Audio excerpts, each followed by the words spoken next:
എനിക്ക് രണ്ട് ആമക്കളാവുന്നത്. നാളെ അവർക്കോ നമ്മുടെ സഹോദരങ്ങൾക്കോ അങ്ങനെ ഒരു അവസ്ഥ വന്നാൽ എന്തു പറ്റുമോ നിങ്ങൾ ആലോചിച്ചിട്ടുണ്ടോ?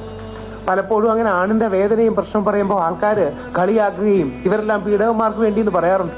എന്റെ മോനെ കൊന്നിട്ട് അവളാണ് എന്റെ മോനെ കൊന്നത്. എന്റെ മോനെ മനഃപൂർവ്വം അവള് കൊന്നതാണ് സ്വത്തിന് വേണ്ടി.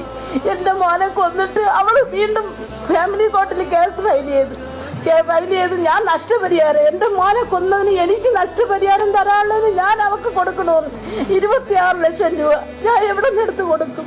എനിക്ക് കടക്കാടും പോലും ഇല്ല. എന്നെ നാളെ നിങ്ങളുടെ കുട്ടികളോ മറ്റോ +2 പഠിക്കുകയാണ്. അങ്ങനെ +2 പഠിക്കുമ്പോൾ അവർക്കൊരു അഫയറോ ഇഷ്ടം ഉണ്ടായി. മറ്റേ പെൺകുട്ടിയുടെ വീട്ടുകാർക്ക് ഇഷ്ടമല്ല. അങ്ങനെ ഒരു പോക്സോ കൊണ്ട് കൊടുത്തു. അങ്ങനെ 20 വർഷം കിട്ടിക്കിടക്കുന്ന ആൾക്കാർ നമ്മുടെ ജയിലിലുണ്ട്. ഞാൻ ജയിലിൽ കിടന്നപ്പോൾ നേരിട്ട് കണ്ടതാണ്. അതായത് +1ലും +2ലും പഠിക്കുന്നു. 2 കുട്ടികൾക്കും പരസ്പരം ഇഷ്ടമാണ്. അവർക്ക് കുറച്ച് ഇന്റിമേറ്റ് മൊമെന്റ്സ് ഉണ്ടായിട്ടുണ്ട്. അപ്പോ ആ പെൺകുട്ടിയുടെ അച്ഛനും അമ്മയ്ക്കും ഇഷ്ടപ്പെട്ടില്ല. പെൺകുട്ടിയുടെ അച്ഛനും അമ്മയും കൊണ്ട് പോലീസ് കേസ് കൊടുത്തു. പയ്യൻ 20 വർഷം കോടതി അടിച്ചു കൊടുത്തു. 20 വർഷം. അതായത് ഒരുത്തനെ കൊന്നാ കിട്ടുന്നതിനെക്കാട്ട് കൂടുതൽ വർഷം.